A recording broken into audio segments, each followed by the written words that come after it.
Dios ha sido bueno, bueno es Dios. En su Biblia, por favor, Salmo 1. Salmo 1, por favor.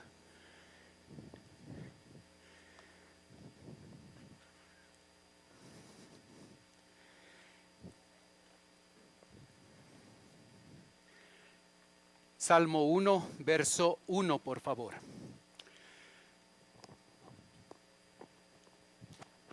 La Biblia dice: Bienaventurado el varón que no anduvo en consejo de malos, ni estuvo en camino de pecadores, ni en silla de escarnecedores se ha sentado, sino que en la ley de Jehová está su delicia, y en su ley medita de día y de noche. Será como árbol plantado junto a corrientes de aguas, que da su fruto a su tiempo, y su hoja no cae. Y todo lo que hace prosperará. No así los malos, que son como el tamo, que arrebata el viento. Por tanto, no se levantarán los malos en el juicio, ni los pecadores en la congregación de los justos. Porque Jehová conoce el camino de los justos, mas la senda de los malos perecerá. Oremos. Padre Celestial, queremos darte gracias por la bendición y el privilegio que nos das de poder tener este tiempo, pidiéndote, Señor, que nos ayudes a comprender tu palabra y a vivir de acuerdo a ella. Oramos, Señor, en el nombre de Cristo Jesús. Amén. Empezamos hoy una serie de mensajes de 9 salmos seleccionados. Empezamos con el Salmo 1. En la siguiente diapositiva, usted puede observar ciertas características de la poesía hebrea. ¿Ok? Ciertas características. La Biblia está compuesta por tres géneros literarios grandes. Observe, la narrativa, es decir, las historias, componen el 43% de la Biblia, el 43%. La poesía, el 33%, y los textos de argumentación, el 24%. Así está formada la Biblia en términos generales, en términos grandes. Las historias, 43%, regrésale un ratito, por favor. 43%, la poesía 33% y los textos de argumentación, las 13 cartas que tenemos en el Nuevo Testamento, el 24%. Así es que una buena parte de esa poesía, una buena parte de la Biblia es poesía. Necesitamos familiarizarnos con esto para poder interpretar de mejor manera la poesía. Cuando leemos el libro de Salmos, el libro de Cantares, el libro de los profetas, cuando nosotros leemos Proverbios, Job, son libros poéticos, así es que necesitamos aprender a manejarlos adecuadamente. En los tres, en narrativa, poesía y textos de argumentación, se transmite verdades. Ahora, ¿cuál es la diferencia? Y observe en pantalla. En las narraciones de la Biblia encontramos la verdad comunicada junto a experiencias de los personajes. En la poesía de la Biblia encontramos la verdad comunicada con intensidad emocional. En los textos de argumentación de la Biblia encontramos la verdad comunicada con argumentos que explican nuestras creencias. Los tres géneros literarios son usados para comunicar la verdad de la palabra de Dios. La diferencia se halla en que la narrativa nos cuenta esa verdad a través de la vida y las vivencias, las experiencias de ciertos personajes bíblicos. La poesía nos comunica esa misma verdad, pero con intensidad emocional, intensidad extrema, desde alegría y gozo hasta depresión, lamento, llanto. Los textos de argumentación, las cartas del Nuevo Testamento principalmente, nos comunican con argumentos para poder entender nuestras creencias y poder defenderlas. Nos centramos en la poesía. Observe en la siguiente. Poesía hebrea. Observe un poema nuestro. Del cielo cayó una rosa, mi mamita la cogió o mi madre la recogió, se la puso en la cabeza y qué linda que quedó. Nuestra poesía utiliza la rima de sonido. Usted observa cómo suena. La música que cantamos es poesía, tiene rima de sonido. La poesía hebrea no utiliza la rima de sonido, utiliza la rima de pensamiento. A eso se llama paralelismo. Observe la siguiente. Observe el ejemplo. Versículo 6 de nuestro Salmo. Observe dos líneas. Dos líneas. Por eso se habla de paralelismo, porque son dos líneas paralelas. ¿Ok? Dos líneas paralelas. La relación entre esta primera línea y la segunda línea, esa relación puede ser de tres tipos. Hay más, son 7. Vamos a aprender los fundamentales. De tres tipos. El primero de ellos, sinónimo. Observe, esto está distribuido en estrofas. Cuando usted toma su Biblia y lee Génesis, lee Éxodo, va a darse cuenta que la distribución en su Biblia es de cierta manera, pero cuando usted llega a la poesía, usted llega a Salmos, parecen estrofas. Esa es una pista para el lector para que se dé cuenta que está en otro género literario. Es poesía. La poesía va a aparecer así en estrofas, salmos, proverbios, y no solo el Antiguo Testamento. Usted está leyendo Colosenses capítulo 3 y empieza leyendo los primeros versículos y de pronto el texto aparece en estrofas. ¿Por qué? Porque ahí se ha introducido en un género literario llamado argumentación, se ha introducido un pequeño poema. Está en estrofas, esa es la pista para identificarlo. Esas líneas paralelas, así lo va a ver en su Biblia. Esas líneas paralelas pueden ser de tres tipos. La primera, observe, sinónima. Verso 1. No anduvo en consejo de malos, ni estuvo en camino de pecadores, ni en silla de escarnecedores se ha sentado. Generalmente son dos líneas, a veces más. Observa lo parecido de esto. No anduvo en consejo de malos, ni estuvo en camino de pecadores, ni en silla de escarnecedores se ha sentado. Cada una de estas líneas son parecidas, transmiten el mismo concepto, porque el paralelismo es sinónimo. Primera clase. Segunda clase. Antitético, es decir, opuesto. Mire el versículo 6 de Salmo 1. Porque Jehová conoce el camino de los justos. Está hablando del camino de los justos. Lo opuesto al camino de los justos es, mas la senda de los malos, el camino de los malos perecerá. La relación entre las dos líneas es opuesta. Es paralelismo antitético. Tercer tipo, constructivo. La segunda, tercera, puede haber más, añade más información. Observe la primera, verso 3.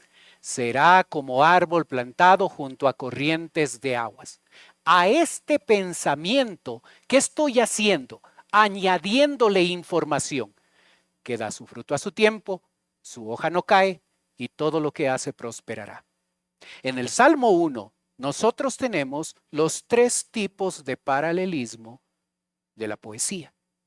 Entender esto nos va a ayudar a nosotros a leer cualquier tipo de poesía. Voy a leer Proverbios, debo esperar esto. Voy a leer Job, debo esperar esto. Voy a leer Eclesiastés o Cantar de Cantares o uno de los profetas en el Antiguo Testamento. La mayoría de los profetas comunica su mensaje a través de poesía. Voy a encontrar esto. Sinónimo, antitético, constructivo. Debe quedarse eso para cuando lo lea, darme cuenta de lo que está pasando. ¿Ok? Otro detalle de la poesía es el lenguaje figurado. ¿Sí? Lenguaje figurado. Observe. La primera línea. Yo puedo decir literalmente, tengo hambre. Eso siempre es verdad en mi caso. Tengo hambre. Pero si yo quiero transmitir intensidad, me muero de hambre. Esta palabra morir es lenguaje figurado, no me estoy muriendo. Pero como quiero enfatizar que estoy muy hambriento, me muero de hambre. Nosotros utilizamos mucho el lenguaje figurado en nuestro hablar. Se me paró el reloj. Es lenguaje figurado, los relojes no caminan, no se pueden parar, se descomponen, que es otra cosa, es lenguaje figurado. Observa versículo 3, la persona bienaventurada es comparada con un árbol. Versículo 4, el malvado es comparado con el tamo, con la paja. Es lenguaje figurado. El lenguaje figurado permite comunicar intensidad. Y recuerda el concepto de poesía, transmite la verdad con intensidad emocional. Por eso el uso del lenguaje figurado es un elemento importante en la poesía. ¿Ok? En la poesía me voy a encontrar con rima de pensamiento. Esa rima de pensamiento va a estar expresado a través de paralelismo. Dos líneas, por lo menos dos líneas paralelas. La relación entre esas dos líneas puede ser sinónimo, antitético, constructivo. Y el uso del lenguaje figurado va a ser una característica de la poesía. Si he entendido esta sencilla explicación, voy a sacar mucho provecho cuando lea, cuando estudie la poesía. ¿Ok? Observemos ahora características de los salmos. Vamos a estudiar solo 9, pero podemos tener un panorama general de los salmos. Observe, número 1.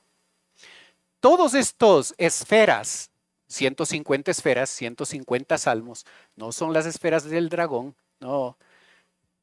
Buen chiste para jóvenes, pero para adultos no van a saber de qué hablo. No son 150 esferas, son 150 salmos. Aquí están agrupados cada uno de los autores de esos salmos.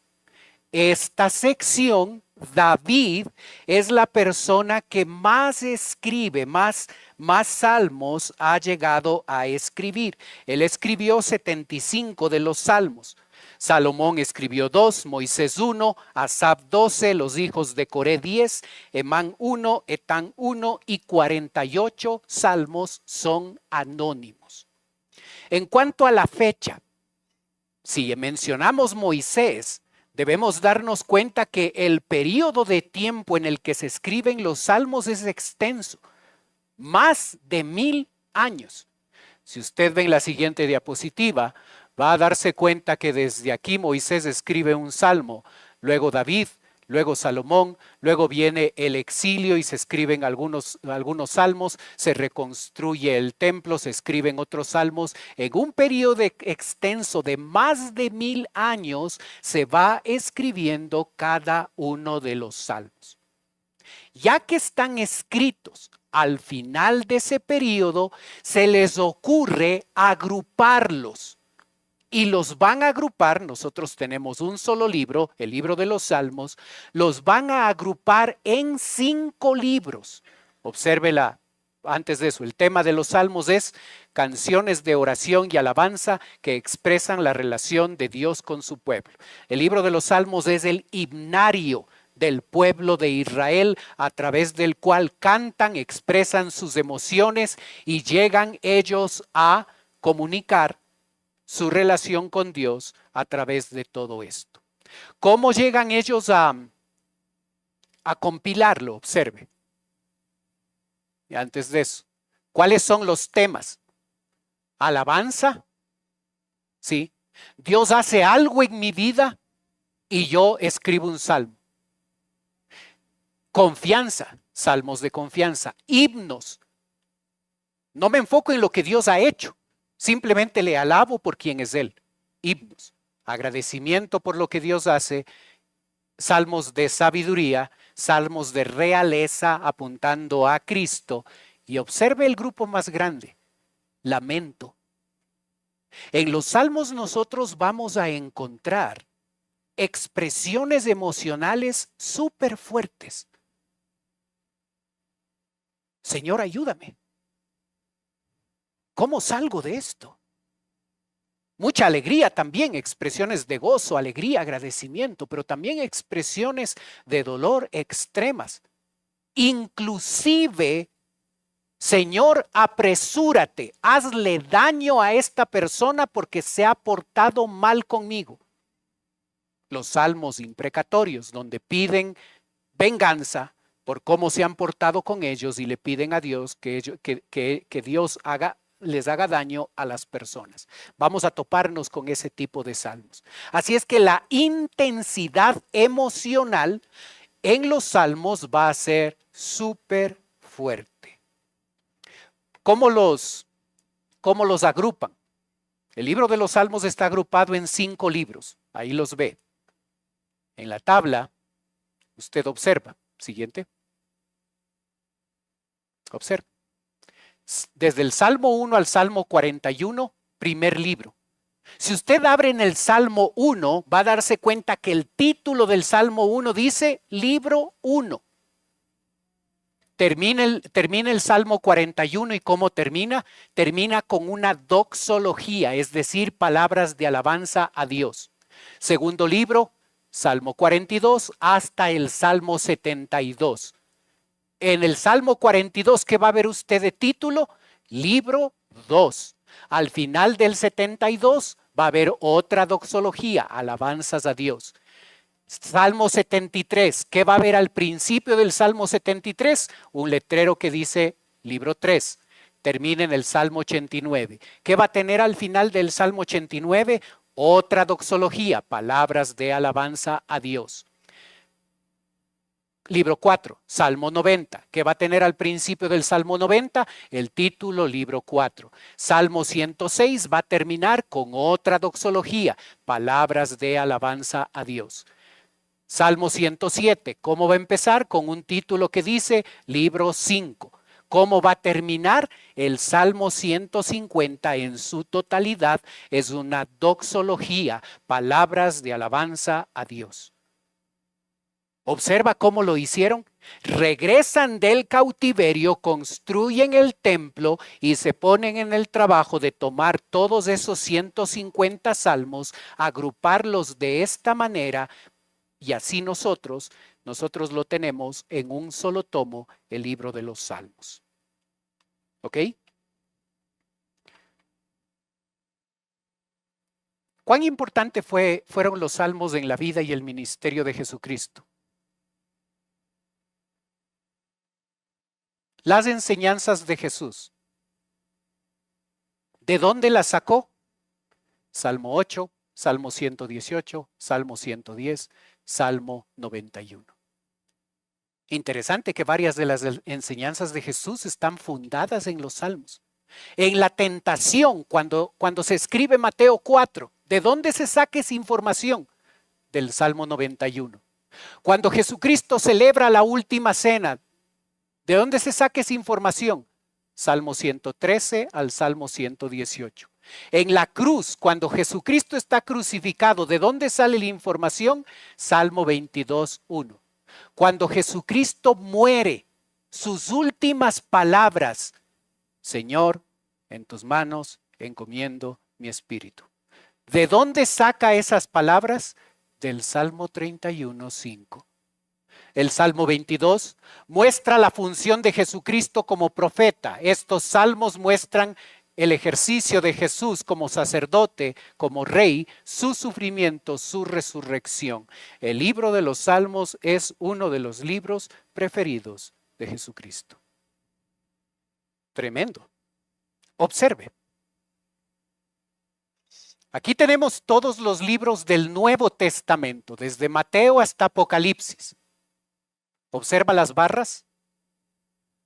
Observa cuánto Mateo utiliza de los salmos para construir su libro. Marcos, Lucas, los evangelios, Hechos, las cartas. Observe Apocalipsis. Interesante que en Apocalipsis es el libro que más se cita los salmos. Observe el impacto del libro de los salmos sobre el Nuevo Testamento. Eso es lo que nos comunica esa tabla. El libro de los salmos es un libro importante. Me han escuchado decir que la Biblia tiene un solo tema esencial, y es la historia de redención. Todos los 66 libros de la Biblia comunican la historia de redención. Un Dios que ve al hombre caer en pecado y establece un plan para atraerlo a sí mismo, salvarle y llevarle al cielo para que viva por la eternidad con él. Ese es el mensaje de los 66 libros de la Biblia. Cada libro, de manera particular, hace su aporte a ese tema. ¿Cómo lo hace Salmos? Cuando leo los Salmos me voy a dar cuenta que me hablan del pacto de Dios con Abraham. Los descendientes espirituales de Abraham serán los que son salvos. Esa verdad me comunican los Salmos. La venida del Mesías, la base para ser un adorador.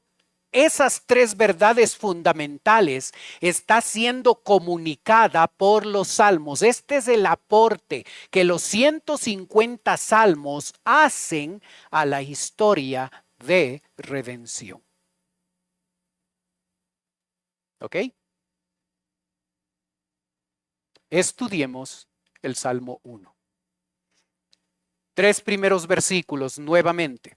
Dice: Bienaventurado el varón que no anduvo en consejo de malos, ni estuvo en camino de pecadores, ni en silla de escarnecedores se ha sentado, sino que en la ley de Jehová está su delicia, y en su ley medita de día y de noche. Será como árbol plantado junto a corrientes de aguas, que da su fruto a su tiempo, y su hoja no cae, y todo lo que hace prosperará. Los 3 primeros versículos nos hablan de el camino de los justos, el camino de la gente bienaventurada. ¿Ok? ¿Cómo llega una persona a ser bienaventurada?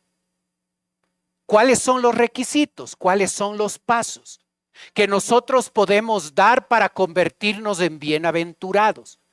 La palabra bienaventurado significa, usada más de 44 veces, 40 veces en escritos poéticos. Bienaventurado significa próspero, feliz, bendecido por alguien superior. Ojo con esto. Si usted pierde esto, ha perdido lo más importante del Salmo 1. La acción de bendecirnos o de convertirnos en personas bienaventuradas es la acción unilateral de Dios en favor de personas que Él ha escogido y les ha llevado a ser salvas. El Salmo 1 no enseña cómo ser bienaventurado.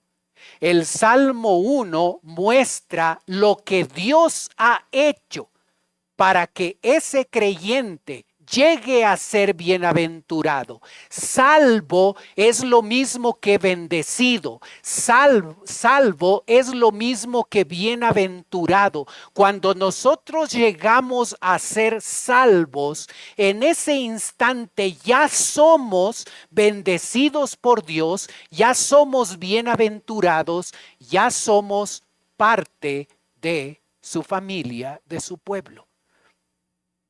El Salmo 1 no nos enseña cómo ser bienaventurados. El Salmo 1 nos enseña cómo vive una persona que ya es bienaventurada. Usted, si es creyente en Cristo, usted ya ha sido justificado, usted ya ha sido salvo, usted ya es bienaventurado.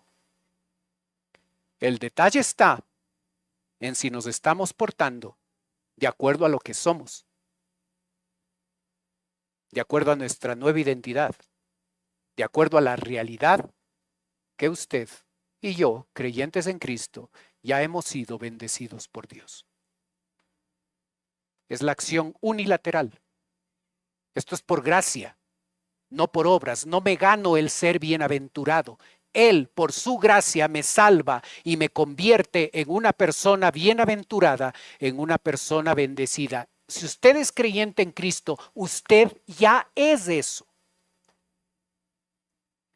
¿Cómo vive una persona bienaventurada? Observe. Observe el verso 1. No anduvo en consejo de malos, ni estuvo en camino de pecadores, ni en silla de escarnecedores se ha sentado. ¿Qué paralelismo es? Sinónimo, antitético, constructivo. Sinónimos. Reclamen una empanada ahí afuera con hermano José, por favor. Y los que contestan mal pagan esa empanada para compensar la cosa. ¿Ok? Una persona bienaventurada es una persona que se separa del pecado, se separa del mal. Si usted es un hijo de Dios, debe ser evidente que ese momento cuando usted recibió a Cristo marcó su vida. Hay un antes y hay un después. Hay un antes en cómo usted se relacionaba con el pecado y hay un después como ahora nosotros nos relacionamos con el pecado. Debe haber una diferencia. Si Dios nos transformó, nos hizo nuevas criaturas, esto se va a ver de manera evidente a través de nuestra relación con el pecado. Y si usted no ve una diferencia, yo le invito a que revise su decisión de haber aceptado a Cristo. Porque si no hay diferencia, probablemente usted no es salvo, usted está suponiendo que lo es cuando no lo es. Porque cuando llegamos a ser salvos, Dios vive en nosotros y nos cambia. Y seguimos pecando, lastimosamente, hasta el final lo haremos. Pero va a haber una diferencia y mientras más nos acercamos a Dios, vamos a observar que hay pecado en nuestra vida, pero ya no es como antes, ya no vivimos una vida de pecado. Ahora el pecado es algo que ocurre esporádicamente en nosotros. Un bienaventurado es una persona que se separa del pecado. Es una evidencia. No nos separamos del pecado para ser bienaventurados. Porque somos bienaventurados, nos separamos del pecado. Observe. Verso 2. Antes de eso, no lo pases todavía. Observe este detalle. Aunque son sinónimos, no son iguales. Observe cómo empieza. Consejo, camino, silla. Yo escucho, yo vivo y yo me establezco. Si yo empiezo a escuchar a gente que no debería escuchar, Esos pensamientos van a transformar mi forma de vivir. Y si me mantengo en eso, mi forma de vivir se va a establecer de manera muy similar a cómo se comportan los escarnecedores, cómo habla la gente, el mundo, cómo habla de Dios y de las cosas sagradas. Se burlan de Dios y de las cosas sagradas. El proceso destructivo en la vida de un bienaventurado empieza cuando éste escucha a los malos. ¿A quién escuchas? ¿Cuál es el criterio más importante en tu vida? ¿Quién es la persona que te aconseja? ¿Cuál es la opinión que es determinante en tu vida? Está en el primer lugar.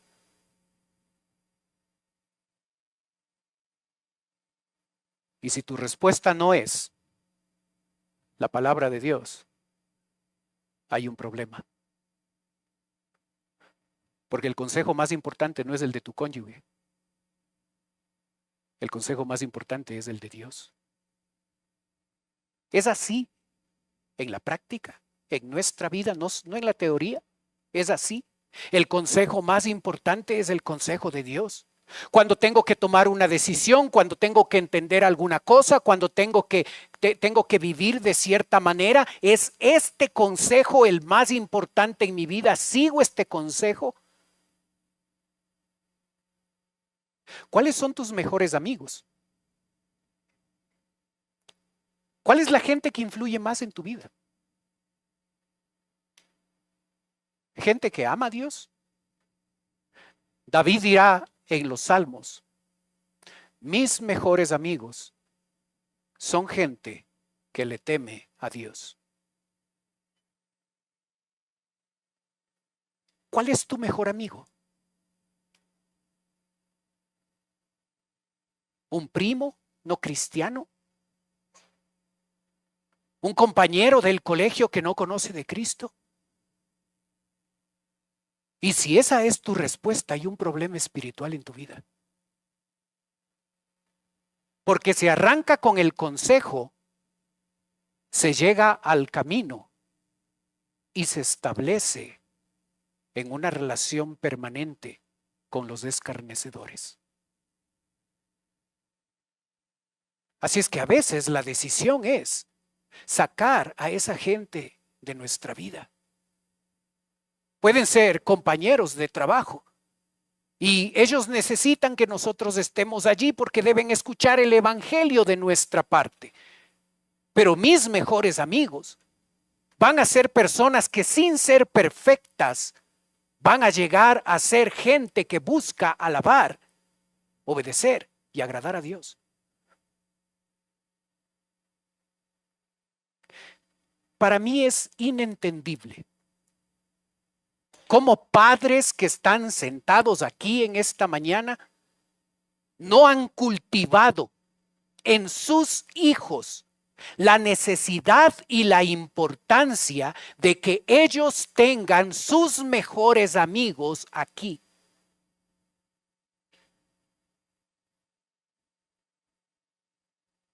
¿Tus hijos vienen a la reunión de jóvenes? Papá, te has jalado si no es así. ¿Tu esposa viene a la reunión de damas? Es un problema.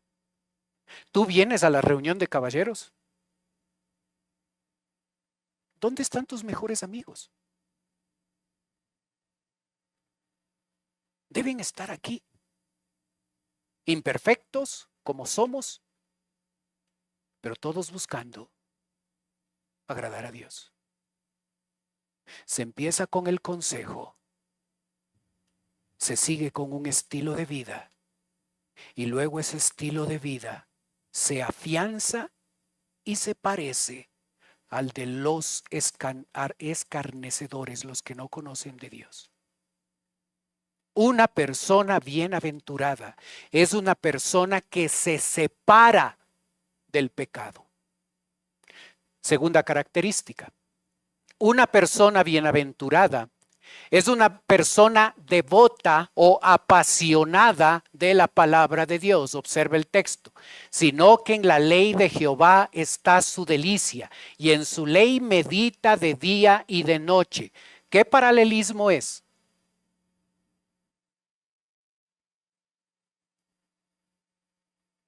La primera línea es parecida a la segunda. Sinónimo. Equivócate con convicción. Observas, ley de Jehová, en la ley medita día y noche. Son parecidos. Paralelismo, sinónimo. Una persona que es bienaventurada es una persona apasionada por la Biblia. No es el libro más aburrido para esa persona. No es algo de lo que huyo, de lo que no quiero saber. Es algo que me interesa, se convierte en mi delicia, se convierte en mi meditación. Es un libro que estoy leyendo constantemente, lo pienso, lo memorizo para que cambie mi manera de pensar, porque cuando cambia mi manera de pensar, cambia mi manera de vivir. ¿Observas? ¿Has perdido la pasión por Dios?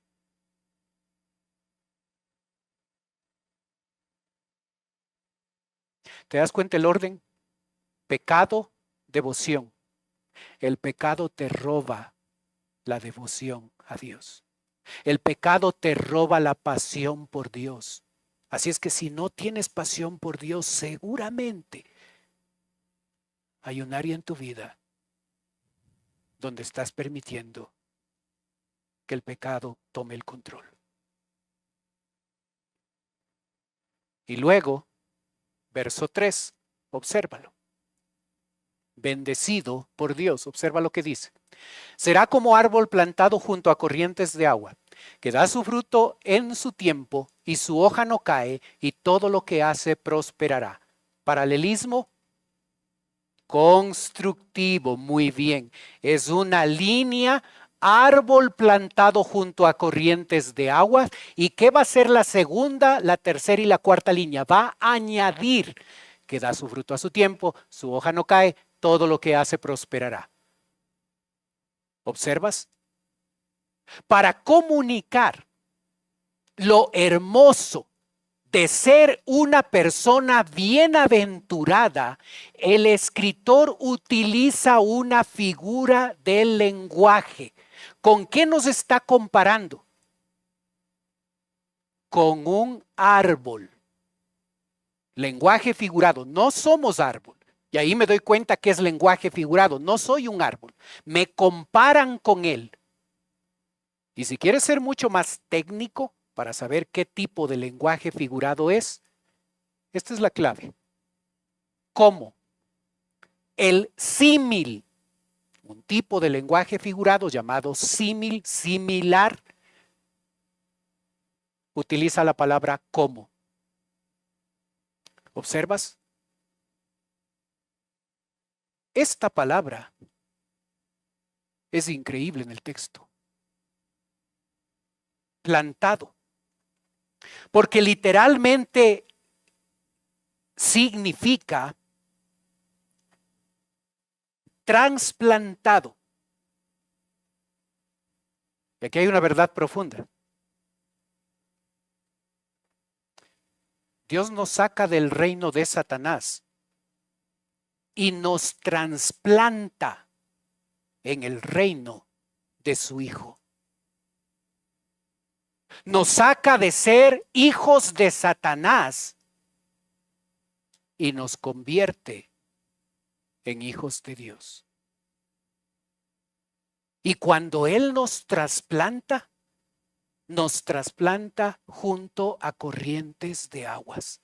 Y las corrientes de aguas tienen un efecto en el árbol. ¿Cuál es el efecto? Da su fruto a su tiempo, su hoja no cae y todo lo que hace prosperará. Y si tú comparas tu vida después de conocer a Cristo como Salvador personal, tu vida no debe ser la misma, porque cuando Él llegó a nuestra vida cambió. Y mientras más nos alejamos del pecado y mientras más nos apasionamos por la palabra de Dios, esa vida abundante que Él ya nos la dio, vamos a experimentarla mucho más. Nosotros estamos viviendo ya nuestra vida eterna. El que cree tiene vida eterna. La Biblia no dice el que cree tendrá vida eterna. Ya estamos viviendo nuestra vida eterna. El término eterno no hace referencia solamente a la cantidad de tiempo, hace referencia a la calidad de vida que tú y yo tenemos. Con todos los problemas y dificultades que podemos estar experimentando, nuestra vida en Cristo debe ser sin igual cuando la comparamos con la otra vida que teníamos antes de conocer a Cristo. Él nos trasplantó. No es algo que nosotros hicimos, esto es por gracia. Él nos sacó del reino de Satanás, donde éramos hijos de desobediencia, hijos de Satanás. Y nos transportó, nos trasplantó a su familia y nos convirtió en sus hijos. Y esa vida perfecta de Él ahora fluye a través de nosotros. Somos bendecidos. Somos como ese árbol plantado junto a corrientes de agua, donde tenemos estabilidad, fecundidad, vitalidad, éxito, prosperidad. Esa es nuestra vida.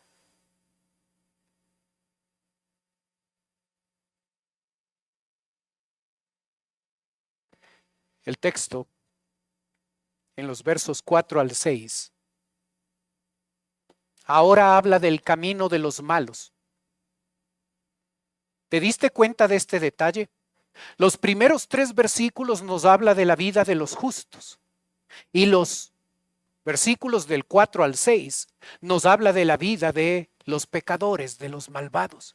Dios divide a la humanidad en 2 grandes grupos, los salvos y los que no son salvos, los que son bendecidos y los que no son bendecidos, los que son justos no porque son mejores que nadie, sino porque han recibido la justicia de Dios, y aquellos que siguen siendo malos e injustos.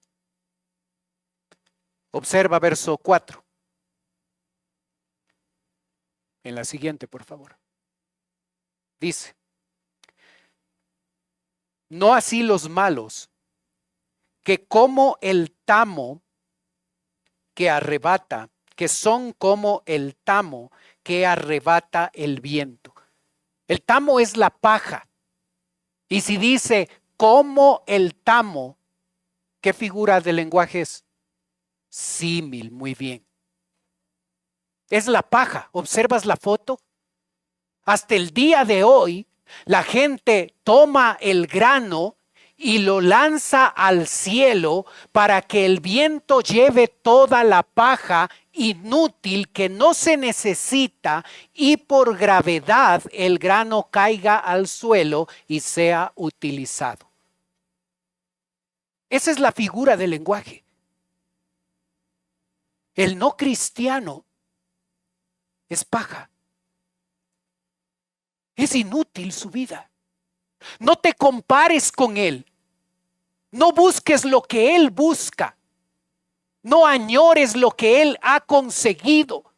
Porque si es una persona no cristiana y es exitoso bajo el criterio del mundo, ya ha conseguido lo que ha conseguido y tú dices, yo quiero ser así, yo quiero conseguir esas metas y esos logros. Analiza el tema con profundidad. No importa cuántos logros ha conseguido. Es paja. Es inútil. Es inservible. Más bien, disfruta de lo que ya es tuyo por la gracia de Dios. Eres un bienaventurado.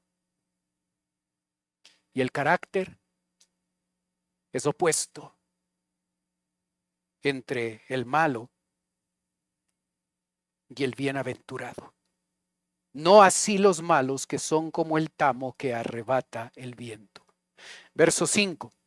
Por tanto, no se levantarán los malos en el juicio, ni los pecadores en la congregación de los justos, porque Jehová conoce el camino de los justos, mas la senda de los malos perecerá.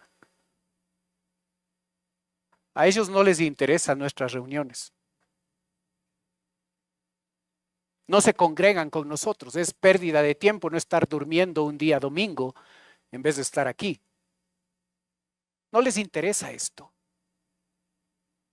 Seguramente nos han criticado por perder el tiempo y por no usar un día domingo para otras cosas.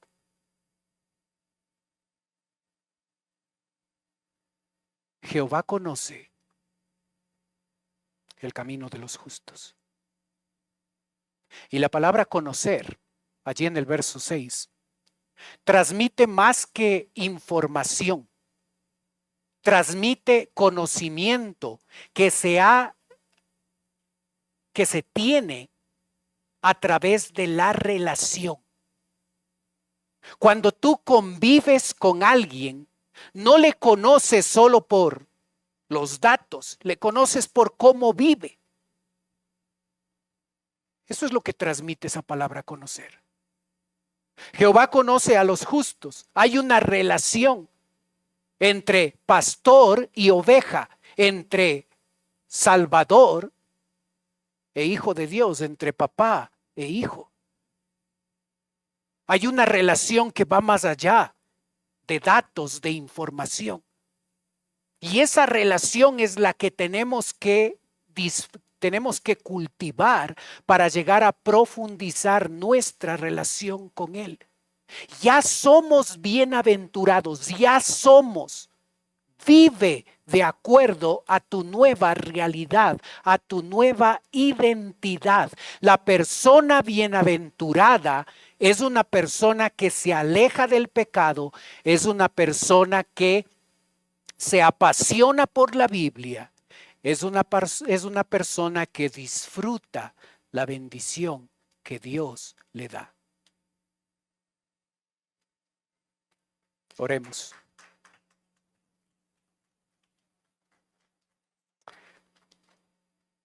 Padre Celestial, a ti la gloria y la honra. Gracias, Señor, por tu amor, por tu misericordia con nosotros. Gracias, Señor, porque un día tú decidiste escogernos, salvarnos, hacer de nosotros personas bienaventuradas. Gracias por bendecirnos de esa forma, Señor. Ayúdanos a comprender cómo vive una persona bienaventurada. Ayúdanos a alejarnos del pecado. Ayúdanos a apasionarnos por tu palabra. Ayúdanos a disfrutar de la bendición que ya nos has dado. Gracias, Señor, por lo que aprendemos. Mientras usted sigue orando, por favor. Puede ser que esta mañana nos está visitando alguien por primera vez. Si ese es su caso y usted quiere permitirme orar por usted, mientras los demás tienen sus ojos cerrados, usted puede levantar su mano y con eso me está diciendo: pastor, vengo por primera vez, ore por mí. ¿Hay alguien así esta mañana? Gracias, veo sus manos atrás. Gracias por identificarse. Gracias por visitarnos. Gracias, veo su mano atrás también. Gracias por identificarse. ¿Alguien más por primera vez con nosotros? Para las personas que levantaron su mano, las personas que nos están visitando, en un momento voy a orar por ustedes, como les dije. Quisiera ofrecerle algo más. Si usted quiere, puede darnos el privilegio de poder conversar con usted personalmente. Y si ese es su deseo, yo le pido que tome sus cosas y pase a la parte de atrás. Hay un grupo de mujeres y de hombres que están esperándole. Ellos les van a llevar a un lugar de nuestra iglesia y en ese lugar van a conversar. Así es que si desean darnos la posibilidad de conversar con ustedes, con toda confianza, en este momento pasen a la parte de atrás. Los demás están teniendo sus ojos cerrados para que no les dé recelo de pasar. Háganlo nomás, por favor. Pasen la parte de atrás, ahí está Marcelito que va a ayudarles a ir atrás. Oremos, por favor. Padre Celestial, queremos darte gracias por la bendición y el privilegio que nos das de poder estudiar tu palabra. Queremos pedir tu guía y tu dirección en el entendimiento de ella y la aplicación de lo que hemos aprendido. Oramos en el nombre de Cristo Jesús. Amén. Dios ha sido